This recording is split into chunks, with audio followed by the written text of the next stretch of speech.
नमस्कार। आज हम चर्चा कर रहे हैं बजट पर और ये है उम्मीदों का बजट, क्योंकि आखिरकार जो देश की फाइनेंस मिनिस्टर हैं, जो वित्त मंत्री हैं, वो भी महिलाएं हैं।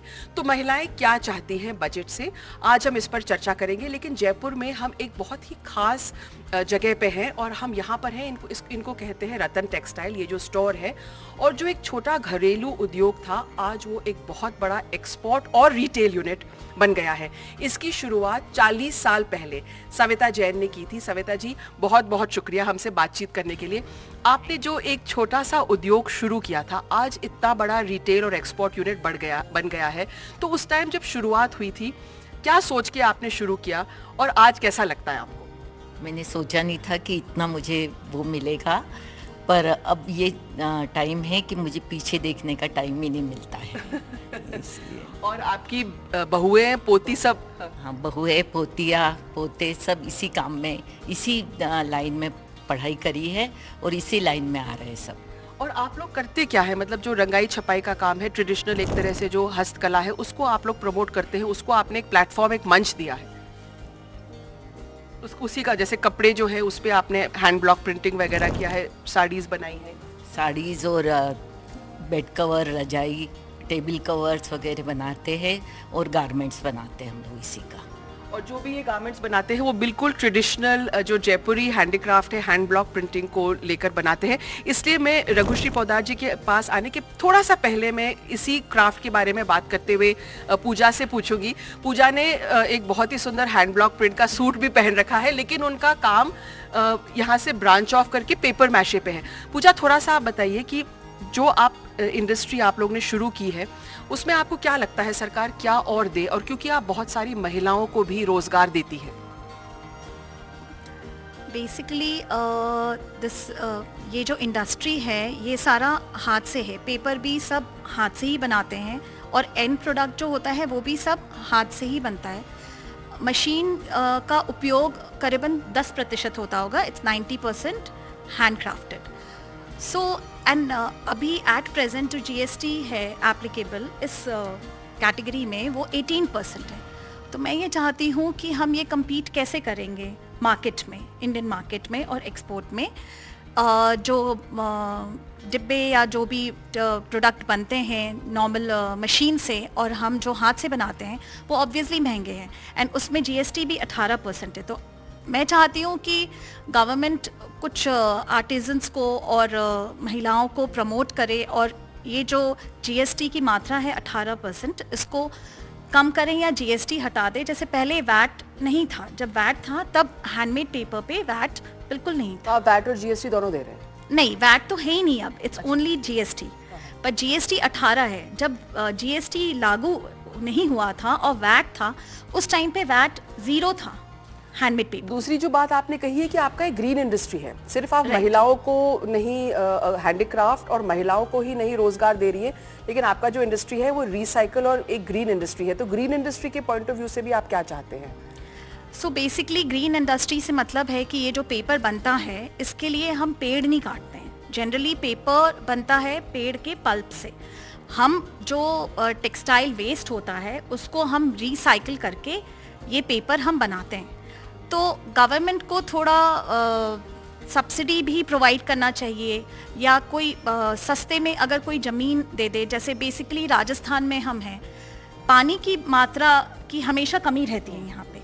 तो अगर हमें कोई ऐसा एरिया दे जहाँ पर पानी का वो हो, या फिर कोई स्पेशल फैसिलिटी दे दे जहाँ ये इंडस्ट्री हम डाल सकें, क्योंकि ये एक बहुत छोटी कॉटेज इंडस्ट्री टाइप्स है जो इतनी रिकॉग्नाइज नहीं है। अगर आप हिंदुस्तान में भी देखेंगे तो मेनली हैंडमेड पेपर आपको राजस्थान में और डाउन साउथ पौंडीचेरी एरिया में ही मिलता है, और नेपाल और जापान और उस तरफ रहता है मेजर।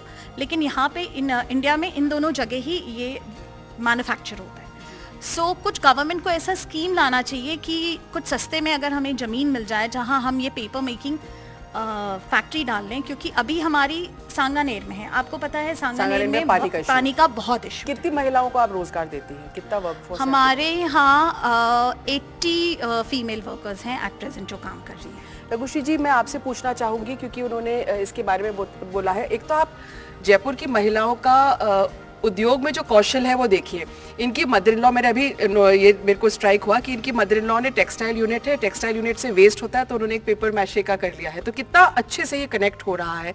लेकिन जो महिलाएं आती है वर्कफोर्स में, जैसे आपने बताया वो 80 महिलाओं को रोजगार दे रही है, हम क्या और कर सकते हैं कि महिलाओं को रोजगार मिले, और आपको क्या लगता है कि महिलाएं जो है वो क्या चाहती है बजट से? देखिए, महिलाएं सशक्तिकरण आज ही सत्य है, और ये पहले भी था कि नारी ही शक्ति है, नारी ही गार्गी है, नारी ही देवी है और नारी ही लक्ष्मी है। तो जब हम लक्ष्मी बोलते हैं तो महालक्ष्मी रूप में अब उसे एक हमें स्कीम चला देनी चाहिए, जिसके अंदर हर घर में भी जो नारी बैठी हुई है, मे बी मैटरनिटी लीव के चक्कर के अंदर, अब आप देखिए कि अब आप घर घर में कुछ हाउस होल्ड वर्क के अंदर छोटे प्रोजेक्ट्स डालें, जैसे हाथ में कांथा हो रहा है, उस कांथा की वर्कशॉप्स आप लगा दीजिए। उस कांथा के लिए हमें एक वर्कशॉप एरिया बने, जैसे जेम पोर्टल गवर्नमेंट ने डाला है, पर जेम पोर्टल का क्या सामान उन छोटी महिलाओं से सामान लिया जा रहा है? नहीं लिया जा रहा। तो जब हमारे पास एक्सपोर्ट में कोई इंक्वायरी आती है तो एक छोटे ठेकेदार होते हैं जो बरेली और बाहर ले जाते हैं, पर क्या नहीं हम उसे राजस्थान में डेवलप कर पाए? तो यूपी साइड में महिलाएं घर से बहुत काम करती हैं, पर राजस्थान में इसकी लैक बहुत है अभी, ऑफकोर्स बाड़मेर साइड में बहुत है, पर बाकी जो एरिया है राजस्थान का वो अंडर डेवलप्ड है इस चीज़ को लेकर।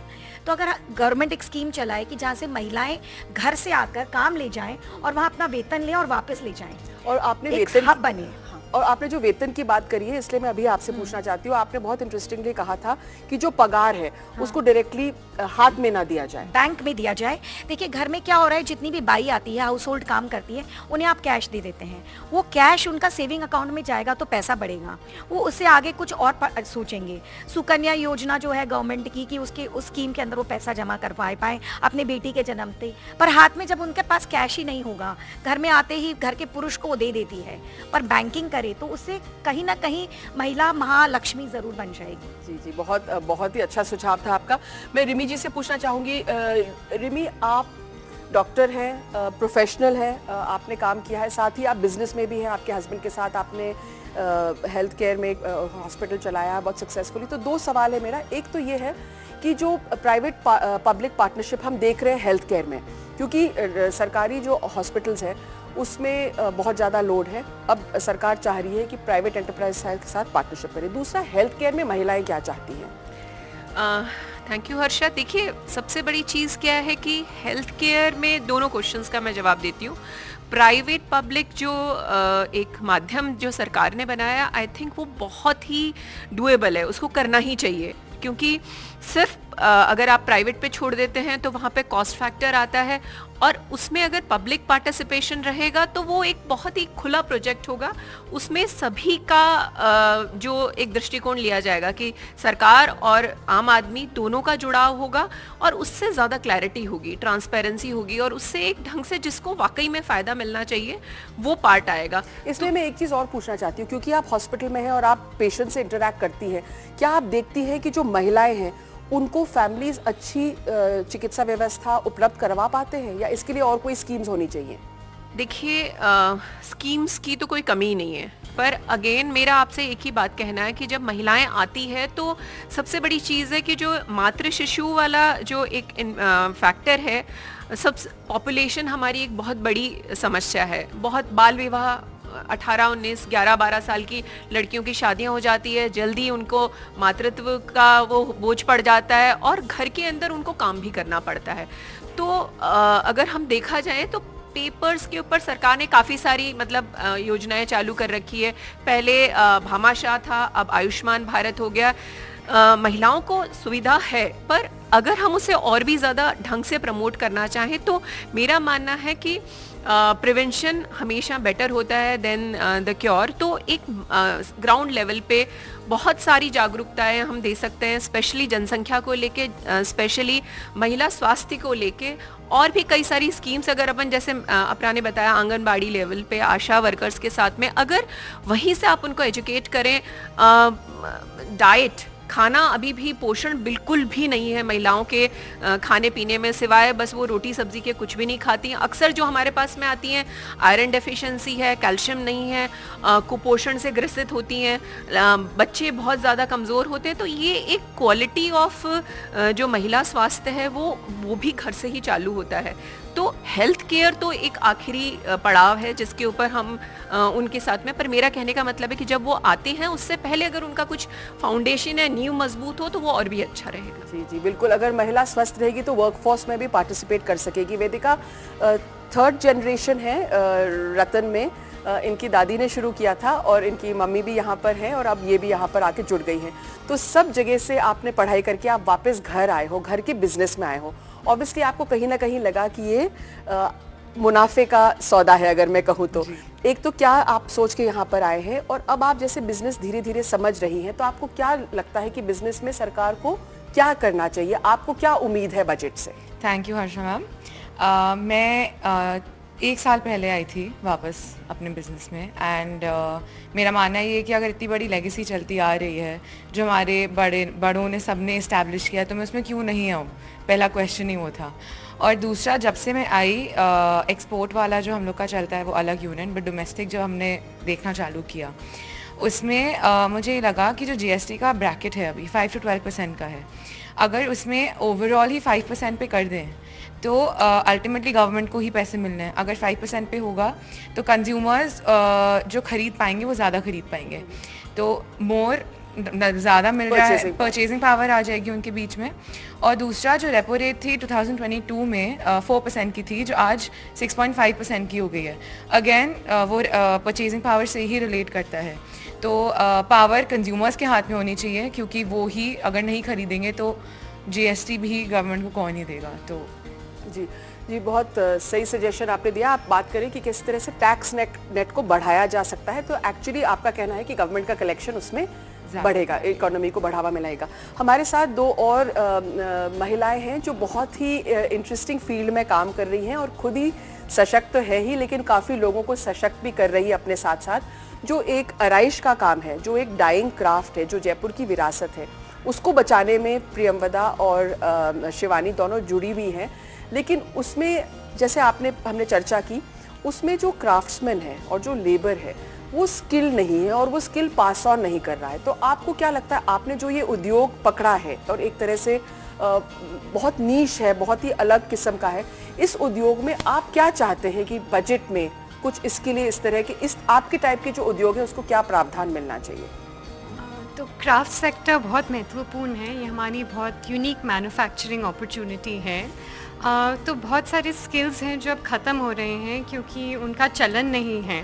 तो हमें प्रोडक्ट इनोवेशन की बहुत ज़रूरत है, रिसर्च की बहुत ज़रूरत है, और फिर ट्रेनिंग प्रोग्राम्स बहुत महत्वपूर्ण हैं। तो हमें स्कीम्स बनाने पड़ेंगे जहां हम लोगों को ट्रेन कर सकें, हम मास्टर क्राफ्ट्समैन को आइडेंटिफाई कर सकें, और फिर हम इनिशिएटिव्स बनाएं ताकि उन्हें लगे कि हमारा एक लाइवलीहुड चल सकता है इससे। तो ट्रेनिंग प्रोग्राम्स बहुत महत्वपूर्ण इसमें हैं। मैंने आपसे जब चर्चा की थी, आपने ये भी कहा था कि आप चाहते हैं कि महिलाओं को भी आप ट्रेन करें, जैसे मिनिएचर पेंटिंग में, और आपने देखा कि ये समाज की मांग है। जो मिनिएचर पेंटर्स के साथ आप काम करते हो वो ही कह रहे हैं कि हम अपनी बेटियों को ट्रेन करना चाहते हैं। जी, तो हम सिरेमिक्स में काम करते हैं, तो जहाँ हम ट्रेडिशनल पॉटरी में काम करते हैं और मिनिएचर पेंटिंग में काम करते हैं, दोनों को साथ में लाते हैं।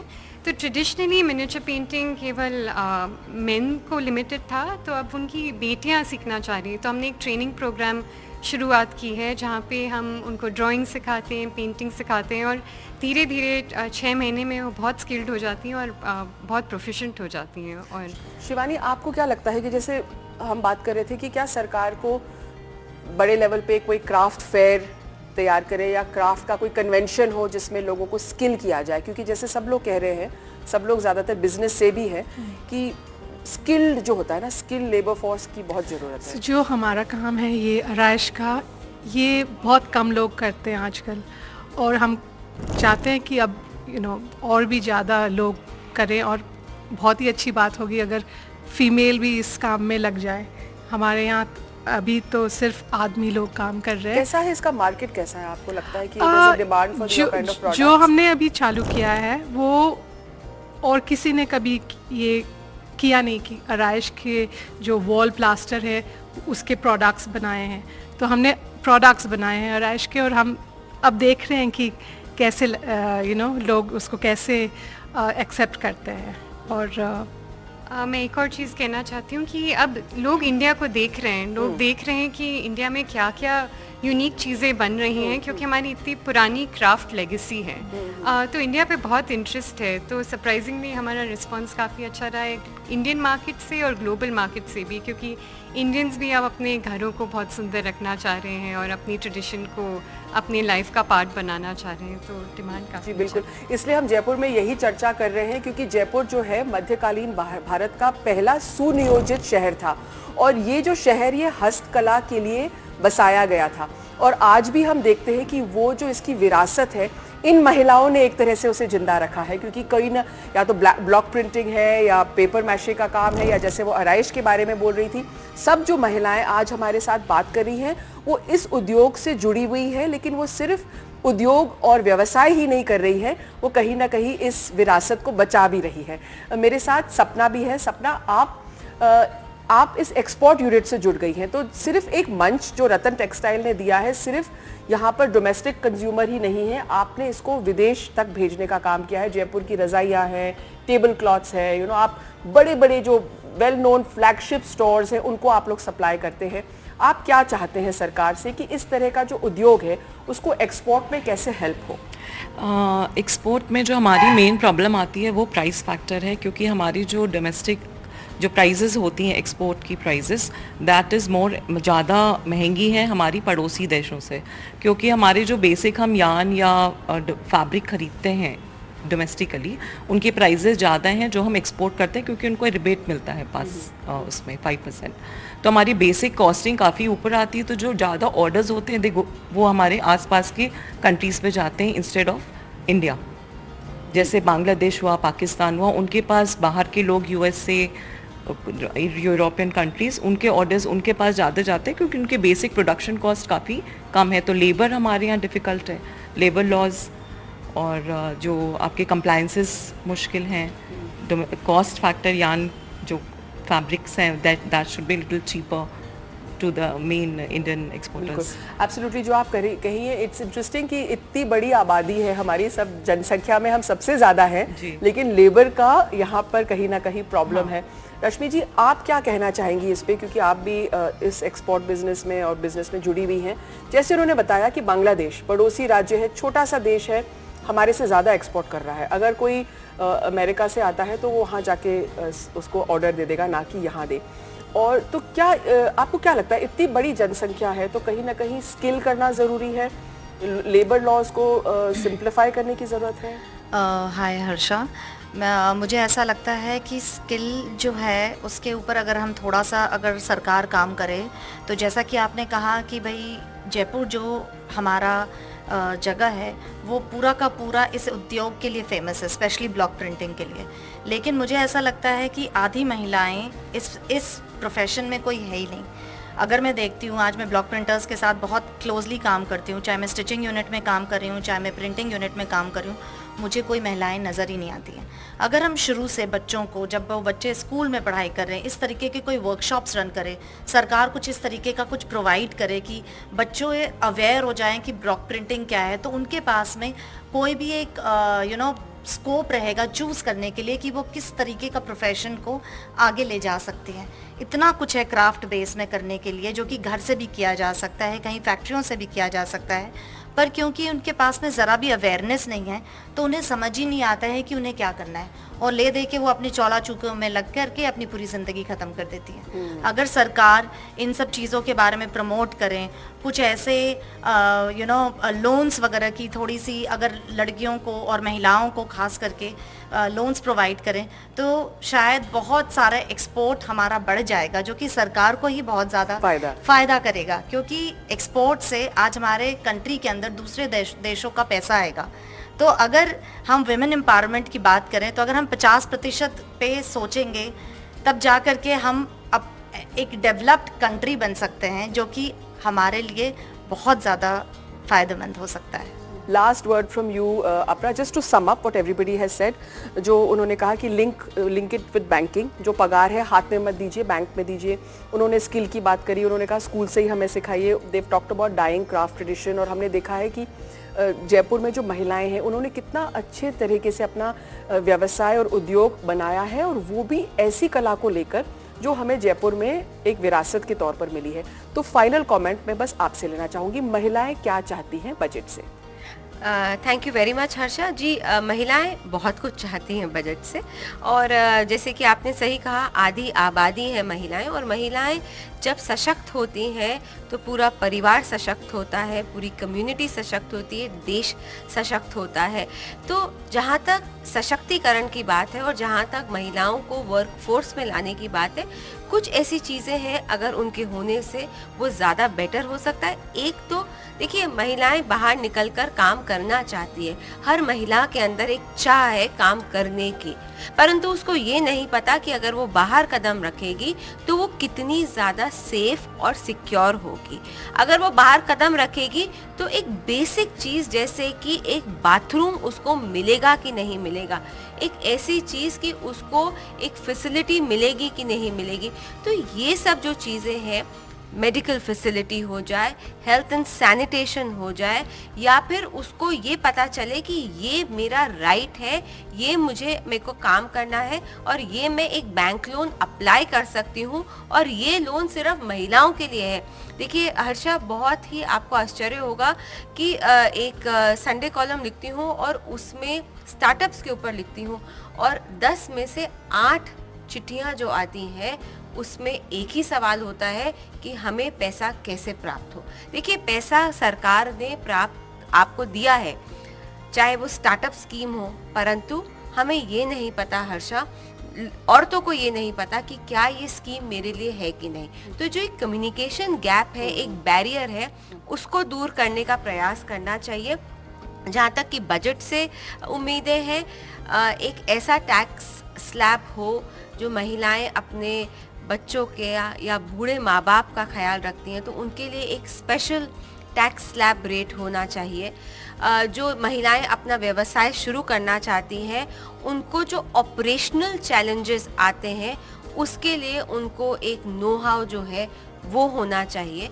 जो महिलाएं स्कीम्स लेना चाहती हैं, मुद्रा स्कीम के अंतर्गत इंटरिम बजट में 30 करोड़ ऑलरेडी वितरित किया जा चुका है, परंतु वो जो महिलाएं हैं जिनको स्कीम चाहिए, जो फाइनेंस चाहिए, उनको छोटे छोटे फाइनेंस, देखिए जरूरी नहीं एक बड़ा फाइनेंस ही, पर वो कैसे एक्सेस कर पाए, बड़ा लोन ही हो, छोटा लोन भी अवेलेबल होना चाहिए। जैसे कि इन्होंने बोला एक ऐसा कार्ड जो मिडिल क्लास के लिए हो। देखिए, व्यवसाय हमेशा बड़ों से नहीं, ऑल्सो जैसे कि राजस्थान सरकार ने 1 क्राफ्ट 1 डिस्ट्रिक्ट करा है, इसी के तर्ज पर 1 क्राफ्ट 1 स्टेट। देखिए, क्राफ्ट एक बहुत बड़ी हमारी स्ट्रेंथ है। आपको मालूम है, अभी बेसिक सर्वे हुआ था, जो राजस्थान का एक होटल है, जयपुर का एक होटल है, वो वर्ल्ड नंबर 1 होटल डिक्लेयर हुआ है। इसका मतलब सारी आंखें भारत पर है, सारी आंखें इंडिया पर है, और सारी आंखें मैं कहना चाहूंगी महिलाओं पे है। जैसे इस बातचीत से साफ आया हुआ है कि महिलाएं ये रेवड़ियों का बजट नहीं चाहती हैं। महिला क्या चाहती है? महिला सशक्त होना चाहती है। तो यहीं पर ये बातचीत खत्म करते हैं। बहुत बहुत शुक्रिया हमसे बात करने के लिए।